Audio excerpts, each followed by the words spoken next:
belakangan ini kalau kita lihat sama ada portal-portal pro Anwar, pro Najib, sama ada Laskar Cyber pro Anwar, pro Najib, ataupun blogger-blogger pro Anwar, pro Najib, mereka sedang kembali kepada landasan yang sama yang digunakan sebelum PRU14, iaitu satu kempen memburuk-burukkan Tun Dr. Mahathir Mohamad dengan naratif-naratif tertentu.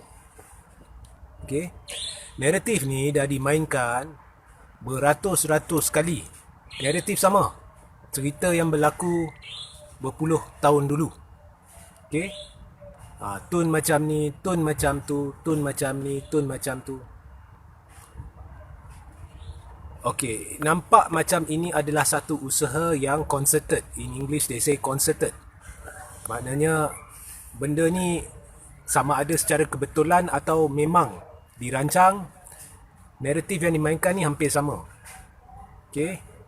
Dan termasuk juga portal Malaysia Kini, portal berita. Mahathir.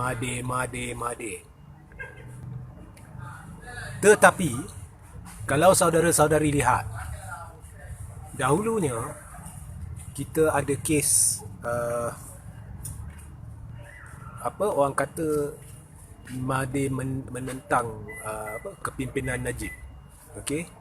Dia menentang atas dasar berlaku salah guna kuasa, berlaku rompakan dana negara, 1MDB dan sebagainya.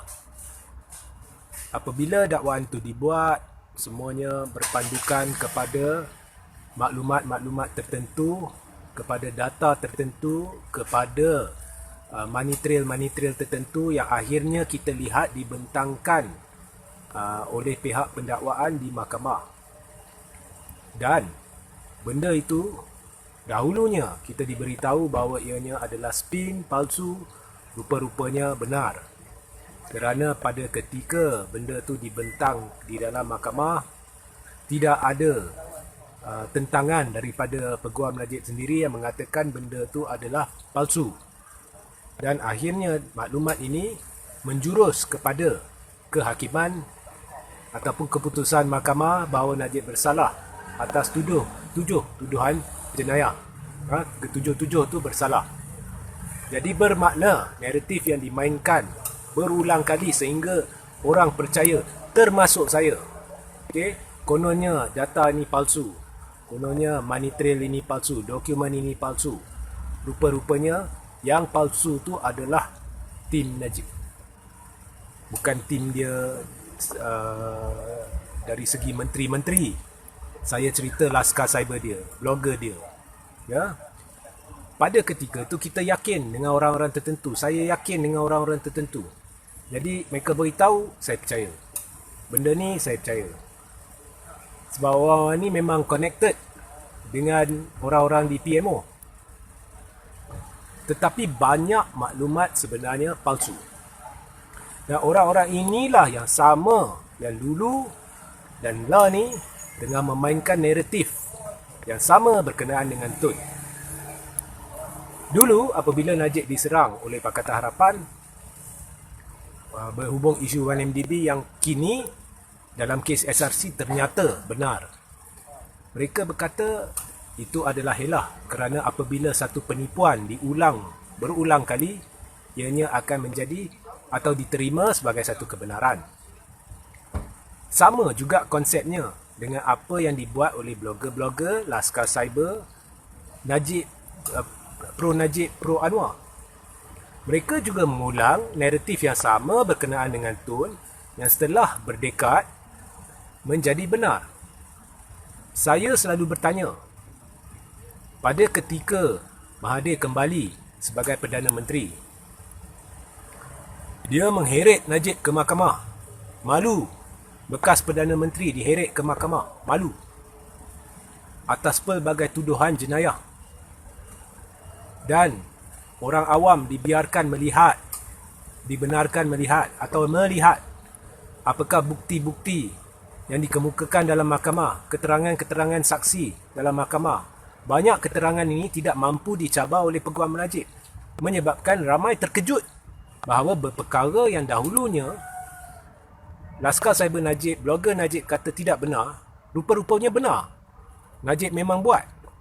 Sampai lawyer dia sendiri tak mampu nak tangani beberapa isu, nak lawan beberapa isu yang dikemukakan oleh saksi. Jadi banyak perkara yang berlaku yang kita tidak diberitahu. Jadi Najib malu sebab rakyat lihat. Maknanya secara langsung atau tidak langsung Mahathir telah memalukan Najib. Mengheret dia ke mahkamah, memalukan dia, dan lah ni dah disabit 7 kesalahan. Siapa yang sabit? Adakah sabitan tu berlaku? Adakah sabitan tu berlaku ketika Mahathir Perdana Menteri? Bukan. Mahathir bukan lagi Perdana Menteri, tapi Najib tetap disabit bersalah. Bawah pentadbiran siapa? Pentadbiran Muhyiddin yang bekerjasama dengan Najib. Jadi dakwaan kononnya Mahathir terlibat dalam usaha sulit untuk cuba sabitkan Najib bersalah dengan memanipulasi mahkamah. Itu adalah spin. Sebab hakikatnya Perdana Menteri sekarang adalah Muhyiddin. Muhyiddin bekerjasama dengan Najib untuk tumbangkan kerajaan pimpinan Pakatan Harapan, dan Mahathir memang meluat dengan Muhyiddin. Memang sah tidak bekerjasama dengan Muhyiddin. Tidak ada konspirasi, komplot apa-apa. Jadi pokoknya banyak perkara yang diberitahu oleh kita, oleh laskar-laskar cyber, blogger-blogger dan tim media Najib semuanya palsu. Dan Najib dimalukan oleh Mahathir, diheret ke mahkamah oleh Mahathir. Sekarang ni Perikatan Nasional dah pegang kerajaan. Najib terlibat dengan kumpulan yang pegang kerajaan. Orang dia lah, boleh katakan orang dia lah yang mengawal Kementerian Kewangan. Mengapa tak keluarkan bukti-bukti untuk cuba heret Mahathir ke mahkamah?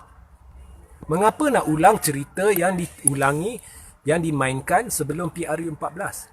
Cerita dia sama, tak pernah ubah. Dia cuma ulang siaran. Mengapa? Mengapa? Mengapa tak heret Najib ke Mahathir ke mahkamah? Mengapa bila tahun 2015 apabila Mahathir menghentam Najib sehingga selama 3 tahun berturut-turut, sehingga kerajaan pimpinan Barisan Nasional menjadi lemah disebabkan serangan oleh Mahathir, mengapa pada ketika itu Najib hanya bermain cerita, tidak pernah cuba mengheret Mahathir ke mahkamah? Itu pun sekali pernah cuba heret atas isu forex. Lepas tu tak ada satu apa bukti pun yang boleh digunakan terhadap Mahathir. Di manakah bukti-bukti itu? Laskar Cyber Najib, blogger Najib memainkan naratif benda tu dah lama, jadi bukti tu dah ada. Don't bullshit. Jangan tipu. Rakyat bukan bodoh. Kalau nak korek, boleh korek. Boleh dapat. Jadi mengapa tak heret Mahathir ke mahkamah? Mahathir bukan main cakap. Dia cakap serupa bikin. Dia kata Najib bersalah. Kemudian atas tuduhan satu-satu tu Najib dibawa ke mahkamah, dan di mahkamah kita dikejutkan dengan banyak pembongkaran yang dahulunya dikatakan penipuan, rupa-rupanya benar. Mengapalah ni ada banyak pembongkaran, kononnya Mahathir buat ini, buat itu. Mengapa tak heret dia ke mahkamah? Jadi saya nak beritahu kat saudara-saudari, satu cerita kalau dimainkan berulang kali, setelah lama, satu tempoh yang lama, dia boleh diterima sebagai kebenaran. Konsep ini boleh diguna pakai kepada sesiapa sahaja. Najib mendakwa dulu, inilah penipuan yang dimainkan oleh Pakatan Harapan, kemudiannya menjadi diterima oleh orang ramai sebab ia dimainkan berulang kali. Konsep yang sama boleh diguna pakai terhadap penipuan-penipuan yang dibuat terhadap Mahathir oleh siapa? Oleh tim Najib. Okey? Mengapa tiba-tiba naratif ini dimainkan? Mengapa tiba-tiba kalau kau lihat Malaysia kini, blogger-blogger, laskar cyber, pro Najib, pro Anwar memainkan naratif anti Mahathir? Sebabnya Zahid dan Najib sudah kena game. It's game over. Mereka dah terdesak.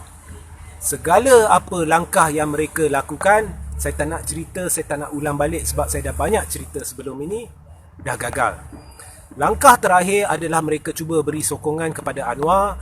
Anwar kalau dapat sokongan majoriti, Anwar bolehlah jadi Perdana Menteri atau calon Perdana Menteri. Sehingga Zahid keluar surat sokongan mewakili Barisan Nasional. Dia beritahu Anwar, saya boleh bawa Barisan Nasional seketul kepada anda tanpa merujuk kepada Majlis Tertinggi UMNO, tanpa merujuk kepada MCA, tanpa merujuk kepada MIC. Zahid beri keyakinan kepada Anwar. Jadi atas penipuan ni Anwar dah teruja. Jadi Anwar pun beri janji kepada Zahid, sekiranya berjaya saya akan bawa DAP amanah, kita boleh confirm, boleh bentuk satu gabungan kerajaan baru. Dan Zahid sebenarnya boleh terima DAP, Najib boleh terima DAP.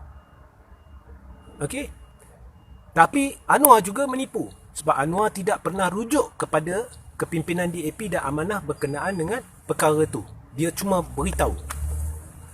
Jadi atas keyakinan palsu ni, Anwar ingat dia boleh dapat sokongan majoriti, jadi dia terus buat sidang media. Dia kata saya dapat sokongan majoriti dengan harapan GPS, ahli-ahli parlimen GPS, ahli-ahli parlimen warisan dan parti-parti lain akan teruja, takut Anwar mungkin akan jadi Perdana Menteri, jadi mereka akan zahirkan sokongan terhadapnya. Tetapi apabila rancangan ini gagal, Zahid dan Najib sekarang sudah tekan butang panik. Mereka cemas. Jadi dalam keadaan cemas ni, terpaksa buat sesuatu. Jadi sekarang adalah misi serang Mahathir. Sebab Zahid tahu bahawa kombinasi Tun Dr. Mahathir Mohamad dan Tengku Razali Hamzah adalah gandingan terbaik terulung di negara ini. Is a dream team. Dan tidak ada mana-mana gandingan boleh tandingi gandingan ini. Dengan kepakaran Mahathir dalam menyelesaikan banyak permasalahan negara sebelum ini, dengan kepakaran ekonomi yang dimiliki oleh Tengku Razali Hamzah, yang merupakan orang kuat belakang sejarah Petronas, Pernas, Bank Bumiputera. Ya, pada ketika dia dilantik sebagai pengerusi Bank Bumiputera, pada ketika itu orang Melayu memang tidak menceburi bidang perbankan yang memang dimonopoli oleh orang-orang asing. Ya, dia melonjak naik kredibiliti nama Melayu Islam Bumiputera dengan membawa Bank Bumiputera dalam masa yang singkat daripada satu nama yang tidak dikenali kepada nama yang disegani di seluruh dunia. That is Tengku Razali. Dialah orang di belakang idea penubuhan Petronas untuk memonopoli cari gali minyak petroleum di Malaysia, sehingga mampu bersaing dengan syarikat-syarikat petroleum terkemuka di dunia seperti Shell, Mobil dan sebagainya. Ini adalah tulisan sebenarnya satu individu, dan saya bawa tulisan dia dan saya telah letak di dalam blog The Third Force, dan sekejap lagi saya akan letak di dalam ruang komen selepas live ni. Baca artikel tu. Jadi gandingan ini adalah gandingan yang tidak pernah dilihat sepertinya sebelum ini di Malaysia. Dan mungkin boleh jadi gandingan terbaik di dunia. Tun Mahathir dan Tengku Razali. Sudah pasti negara kita akan melonjak naik dari segi kemampuan kita, daya saing kita dalam keadaan ekonomi dunia merudum, dari segi kemampuan kita untuk mengatasi masalah-masalah kewangan, politik, ekonomi dan sebagainya dalam masa yang singkat. Hanya gandingan ini sahaja yang boleh buat. Jadi itulah yang ditakuti. Itulah yang ditakuti oleh Najib dan Zahid. Sebab mereka tahu dah tidak ada jalan lain. Dah penghujung jalan, dah jalan buntu. Jadi apa mereka boleh buat? Jadi dah tahu dah end of the game. Jadi mereka terpaksa serang Mahathir. Ya, sebenarnya saya tak tahu mereka nak capai apa dengan benda ni. Ahli-ahli parlimen dah buat keputusan, benda ni tidak akan mengubah apa-apa. Kita bukannya nak masuk pilihan raya. Jadi sebenarnya ini adalah ciri-ciri yang nyata bahawa mereka terdesak. Sebab inilah yang dilakukan oleh orang terdesak. Orang terdesak tak tahu nak buat apa. Jadi apa yang mereka mampu buat, mereka buat. Jadi sekarang Najib dan Zahid, blogger-blogger dia, laskar dia, serang Mahathir. Itu saja. Nak buat apa lagi? Because kerajaan Muhyiddin, pimpinan Muhyiddin memang sah akan tumbang tidak lama lagi. Itu saya yakin. Muhyiddin tidak memiliki majoriti. Dan kalau Muhyiddin benar-benar berjiwa rakyat, dia akan berundur, beri laluan kepada gandengan Tun Dr. Mahathir Mohamad dan Tengku Razaleigh Hamzah. The Dream Team. The Dream Team yang mampu menyelamatkan negara. Ini bukan sekadar retorik, mereka mampu menyelamatkan negara. This is a dream team yang tidak pernah dilihat sepertinya sebelum ini, mungkin yang terbaik di dunia. Pencapaian Tengku Razaleigh Hamzah, kau pergi baca, saya akan letak link di bawah. Pencapaian Tun Dr. Mahathir Mohamad dalam pada negara kita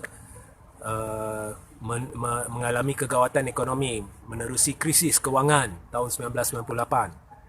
Cara Mahathir menangani masalah itu, kau pergi baca. Kombinasi mereka tidak ada sepertinya sebelum ini. Jadi saya nak beritahu kepada Zahid dan Najib, hentikanlah benda kegilaan ni, sebab korang takkan ke mana. Korang kena melalui proses mahkamah dan cuba buktikan bahawa korang tidak bersalah. There is no political prosecution. Tidak ada tekanan politik terhadap anda. Ini semua perbicaraan yang sahih. Saya mengikuti perbicaraan tu. Malah Peguam Najib sendiri, selepas Najib dijatuhkan hukuman, dia sendiri keluar dan mengatakan bahawa hakim sebenarnya adalah seorang yang baik dan bertanggungjawab dari segi penghakiman dia. Cuma ada perkara-perkara tertentu mereka nak rayu. Dan kalau kau lihat benda yang mereka fokus dalam rayuan tu, banyak perkara lain yang dahulunya sebelum PRU 14 mereka kata adalah penipuan, mereka tak sentuh. Maknanya secara tidak langsung Najib dan blogger-blogger dia, laskar dia dan sebagainya telah menipu sebelum PRU 14 bahawa benda itu adalah satu penipuan, bahawa Najib ni sebenarnya tidak bersalah. Banyak penipuan terbongkar menerusi perbicaraan SRC. Bagus juga sebab ianya menimbulkan kesedaran pada saya pada tahun 2018 lagi. Jadi bahawa kita tak boleh mudah percaya dengan pihak kedua, pihak ketiga. Kita kena dapat dari saluran yang betul. Dan anda juga jangan mudah percaya dengan blogger dan laskar ni semua, sebab orang tajaan akan ikut apa yang penaja mereka inginkan. Okey. Kalau Najib atau Zahid dibenarkan untuk memimpin negara ini, hancur negara ini, kau lihat semua parti politik. Hanya UMNO lah, kau lihat barisan kepimpinannya berapa ramai yang telah dituduh jenayah. Tapi itu adalah barisan kepimpinan UMNO. Dan mereka hijack UMNO. Walaupun mereka ni golongan yang minoriti, disokong oleh 10 hingga 12 ahli parlimen sahaja. Majoriti tak sokong.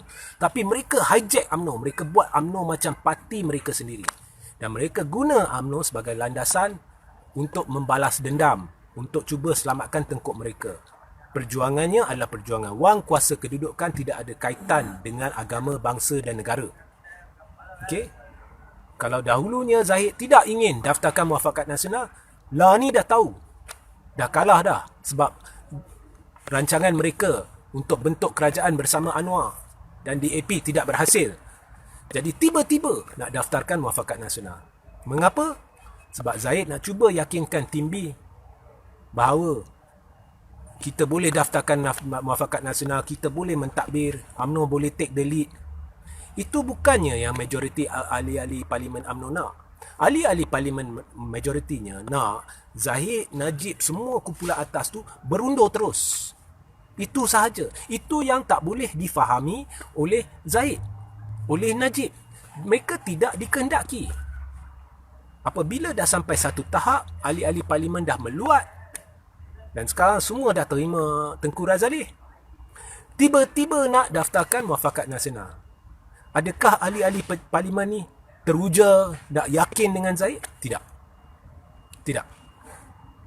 Ahli-ahli parlimen majoritinya, jangan cerita UMNO lagi, majoritinya dalam Dewan Rakyat ni Mereka teruja dengan gandingan Tun Dr. Mahathir Mohamad dan Tengku Razaleigh Hamzah. Percayalah. Zahid boleh buat apa? Nak daftar Muafakat Nasional? Nak bincang apa lepas ni orang tak kisah dah. It's too late. Dalam bahasa Inggeris, they say the ship has sailed. Okay?